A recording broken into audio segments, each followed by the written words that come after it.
Juliantari akan menjelaskan tentang sejarah Bursa Efek Indonesia. Secara historis, pasar modal telah hadir jauh sebelum Indonesia merdeka. Pasar modal atau bursa efek telah hadir sejak zaman kolonial Belanda dan tepatnya pada tahun 1912 di Batavia. Pasar modal ketika itu didirikan oleh pemerintah Hindia Belanda untuk kepentingan pemerintah kolonial. Meskipun pasar modal telah ada sejak tahun 1912, perkembangan dan pertumbuhan pasar modal tidak berjalan seperti apa yang diharapkan. Bahkan pada beberapa periode kegiatan pasar modal mengalami kevakuman. Hal tersebut disebabkan oleh beberapa faktor seperti Perang Dunia Pertama dan II, perpindahan kekuasaan dari pemerintah kolonial kepada pemerintah Republik Indonesia, dan berbagai kondisi yang menyebabkan operasi bursa efek tidak dapat berjalan sebagaimana mestinya. Pemerintah Republik Indonesia mengaktifkan kembali pasar modal pada tahun 1977. Dan beberapa tahun kemudian, pasar modal mengalami pertumbuhan seiring dengan berbagai insentif dan regulasi yang dikeluarkan pemerintah. Secara singkat, tonggak perkembangan pasar modal di Indonesia dapat dilihat sebagai berikut. Yang pertama, pada tanggal 14 Desember 1912, Bursa Efek pertama di Indonesia dibentuk di Batavia oleh pemerintah Hindia Belanda. 1914 sampai 1918, Bursa Efek di Batavia ditutup selama Perang Dunia Pertama. Tahun 1925 sampai 1942, Bursa Efek di Jakarta dibuka kembali bersama dengan Bursa Efek di Semarang dan Surabaya.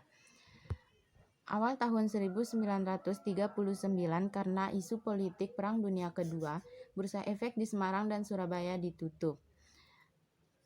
Pada tahun 1942 sampai 1952, Bursa Efek di Jakarta ditutup kembali selama Perang Dunia Kedua. Tahun 1952, Bursa Efek di Jakarta diaktifkan kembali dengan Undang-Undang Darurat Pasar Modal tahun 1952 yang dikeluarkan oleh Menteri Kehakiman dan Menteri Keuangan. Selanjutnya, instrumen yang diperdagangkan obligasi pemerintah Republik Indonesia tahun 1950.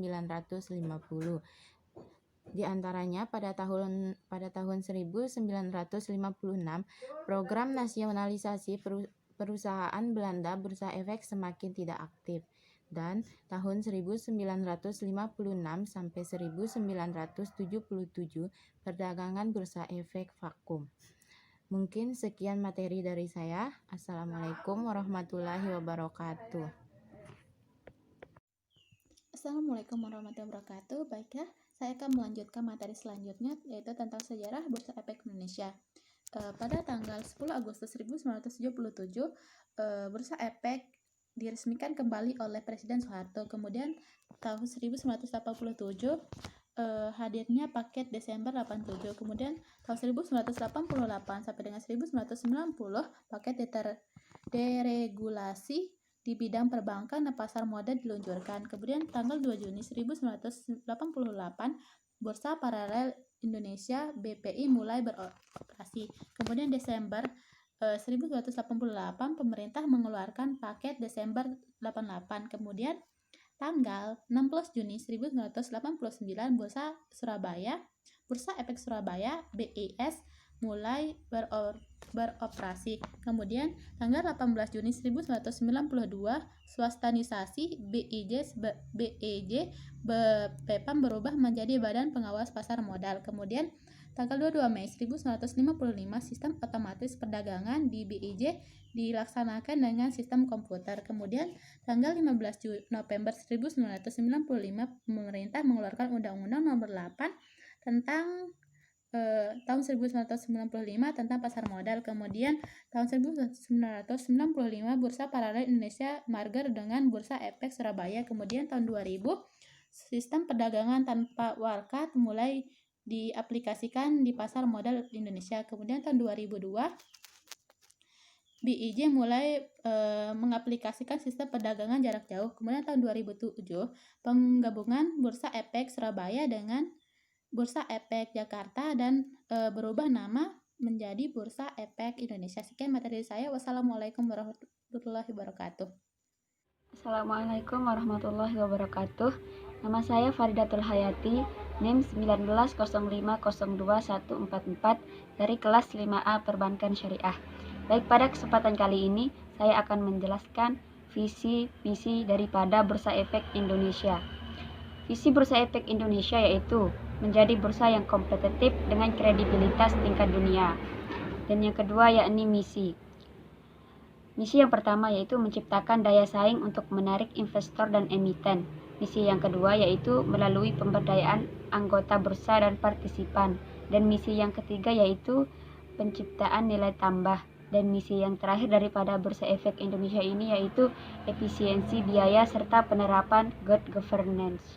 Sekian, Assalamualaikum warahmatullahi wabarakatuh. Assalamualaikum warahmatullahi wabarakatuh. Nama saya Sri Mulyani, NIM 1905021141. Di sini saya akan melanjutkan materi mengenai visi dan misi Bursa Efek Indonesia. Ada 4 nilai inti pada visi, misi, dan Bursa Efek Indonesia. Yang pertama kerja tim, yang kedua integritas, yang ketiga ada profesionalisme, dan yang terakhir ada keunggulan pelayanan.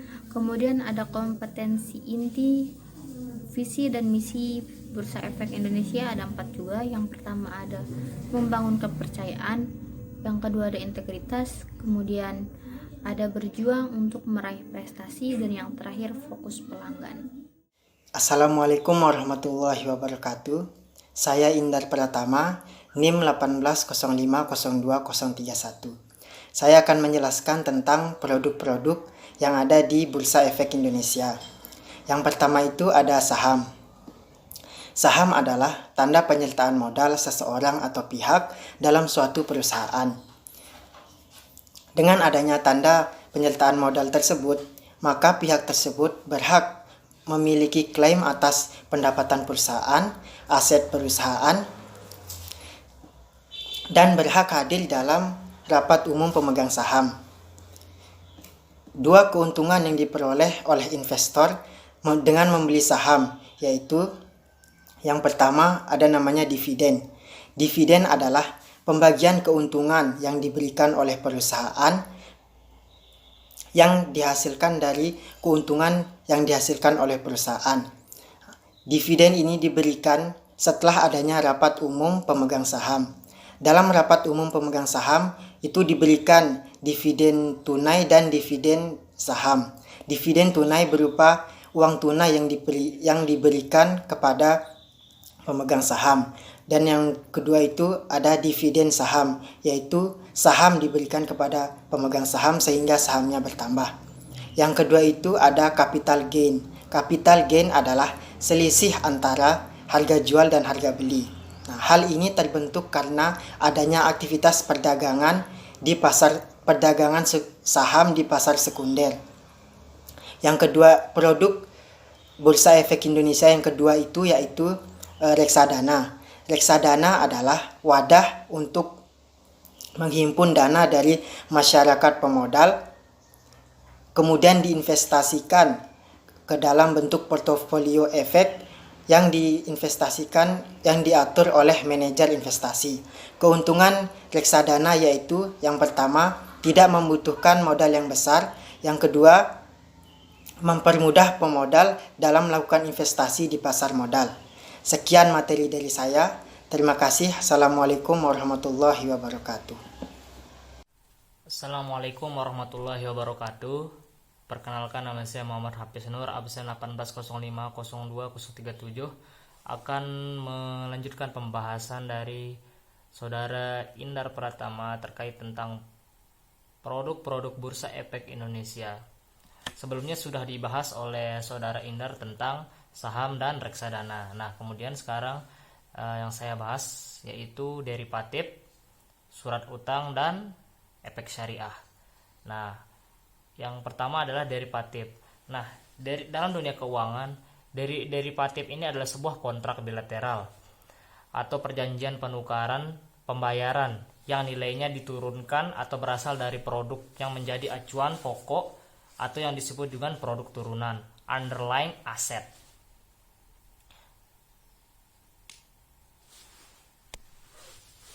Nah, di sini itu daripada memperdagangkan atau menukarkan secara fisik aset, pelaku pasar membuat suatu perjanjian untuk saling mempertukarkan uang atau aset nilai di suatu masa yang akan datang dengan mengacu pada aset yang menjadi acuan pokok.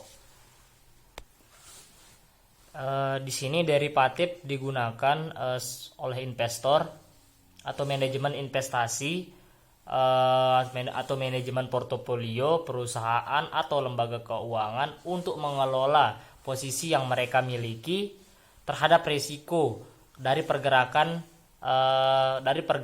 harga saham dan komoditas, suku bunga, nilai tukar, valuta asing tanpa mempengaruhi posisi fisik produk yang menjadi acuannya atau underlying.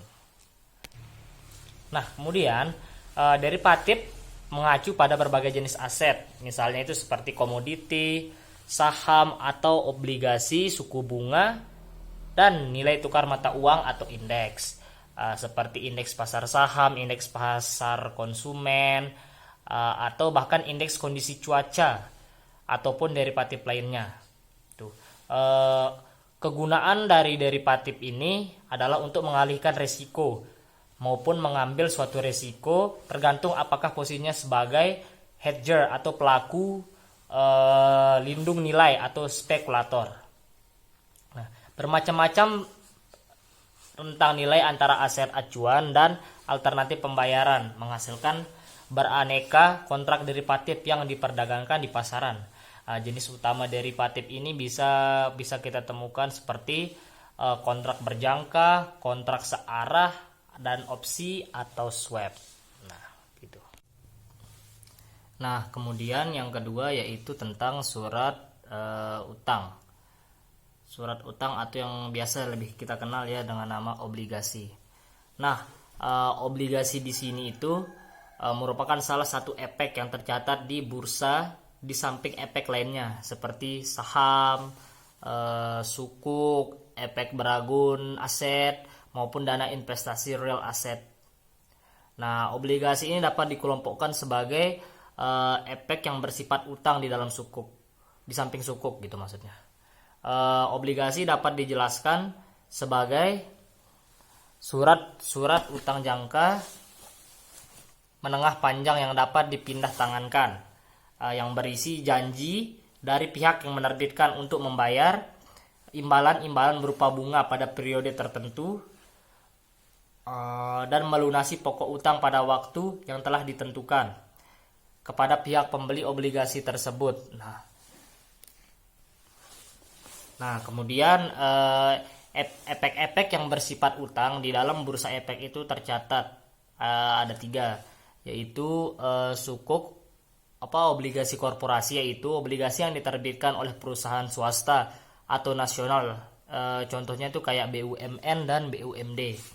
Nah, yang kedua sukuk adalah efek syariah yang berupa sertifikat atau bukti kepemilikan yang bernilai sama dan mewakili bagian yang tidak terpisahkan atau tidak terbagi, atau bisa dibilang tuh aset yang mendasari gitu.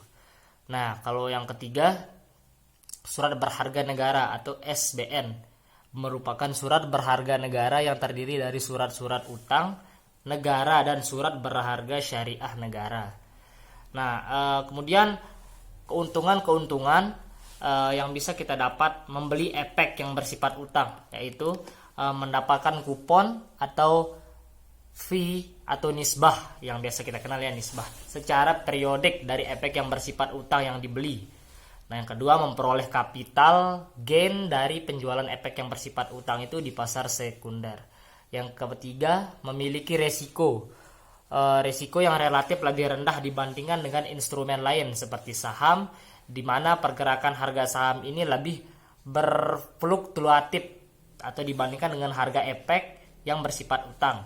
Yang terakhir banyak pilihan seri bersifat utang yang dapat dipilih oleh investor di pasar sekunder. Oke, kita lanjut. Kemudian yang terakhir yaitu yang ketiga produk dalam Bursa Efek Indonesia ini yaitu adalah efek syariah. Nah, efek syariah ini menurut Undang-Undang Pasar Modal Nomor 8 Tahun 1995. Efek ini adalah surat berharga, yaitu pengakuan utang, surat berharga komersial, saham, obligasi, atau tanda bukti utang. Nah, sementara pengertian efek syariah menurut Peraturan Otoritas Jasa Keuangan Nomor 15 Tahun 2015 tentang penerapan prinsip syariah di pasar modal, yaitu efek sebagaimana dimaksud dalam Undang-Undang tentang Pasar Modal dan pengaturan pelaksanaannya yang 1. Akad cara pengelolaan kegiatan usaha.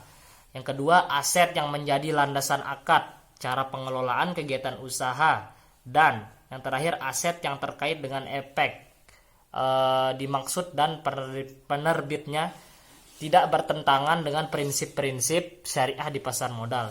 Jadi kalau kita simpulkan itu bisa diambil pengertian efek syariah merupakan surat berharga yang efek syariah adalah surat berharga yang tidak bertentangan dengan prinsip-prinsip syariah di pasar modal. Mungkin kurang lebihnya itu saja yang saya sampaikan. Mohon maaf apabila ada kekurangan. Saya akhiri. Wassalamualaikum warahmatullahi wabarakatuh. Assalamualaikum warahmatullahi wabarakatuh. Saya Yulia Astuti. Di sini saya akan membahas tentang mekanisme pendaftaran emiten di Bursa Efek Indonesia. Perusahaan memiliki berbagai alternatif sumber pendanaan, baik yang berasal dari dalam maupun dari luar perusahaan.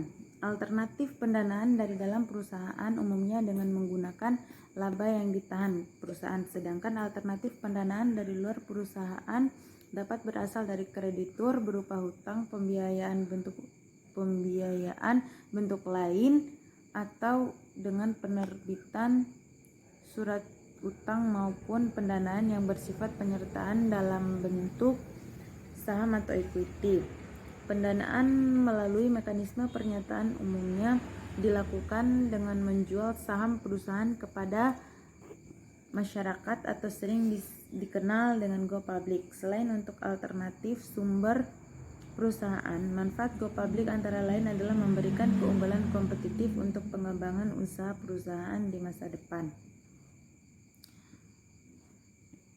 Penawaran umum atau sering disebut dengan go public adalah kegiatan penawaran saham atau efek lain yang dilakukan oleh emiten atau perusahaan yang akan go public untuk menjual saham atau efek kepada masyarakat berdasarkan tata cara yang diatur oleh Undang-Undang Pasar Modal dan peraturan pelaksanaannya.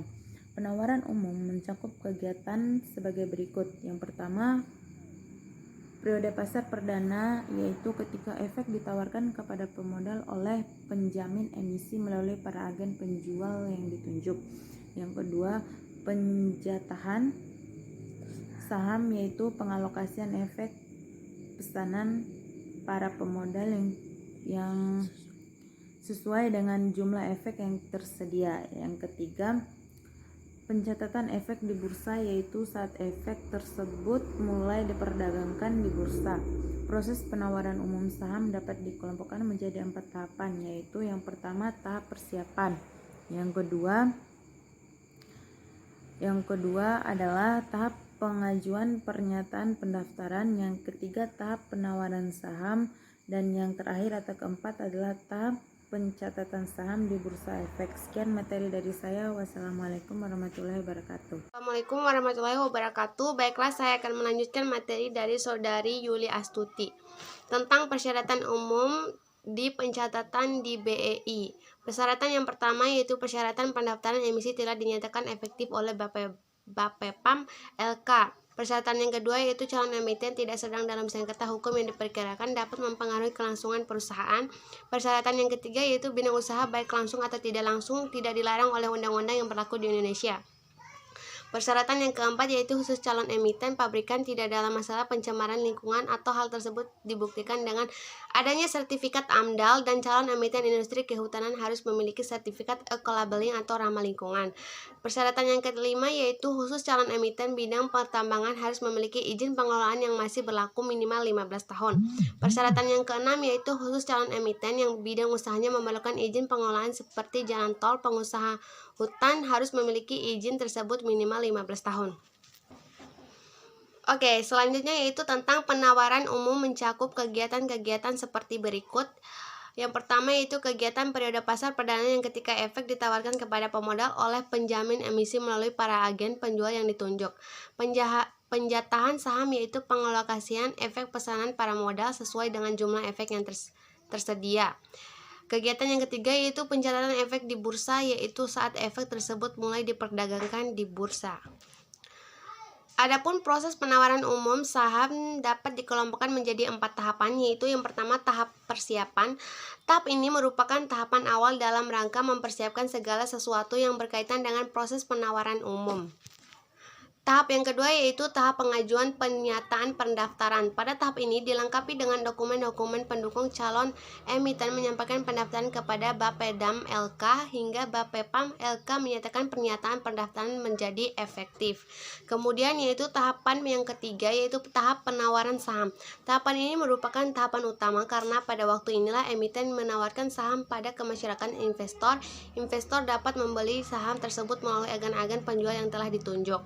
Kemudian tahapan yang keempat yaitu tahap pencatatan saham di Bursa Efek. Setelah selesai penjualan saham di pasar perdana, selanjutnya saham tersebut dicatatkan di Bursa Efek Indonesia. Baiklah, sekian dari materi saya. Lebih dan kurangnya saya mohon maaf. Wabillahi taufiq wal hidayah. Wassalamualaikum warahmatullahi wabarakatuh.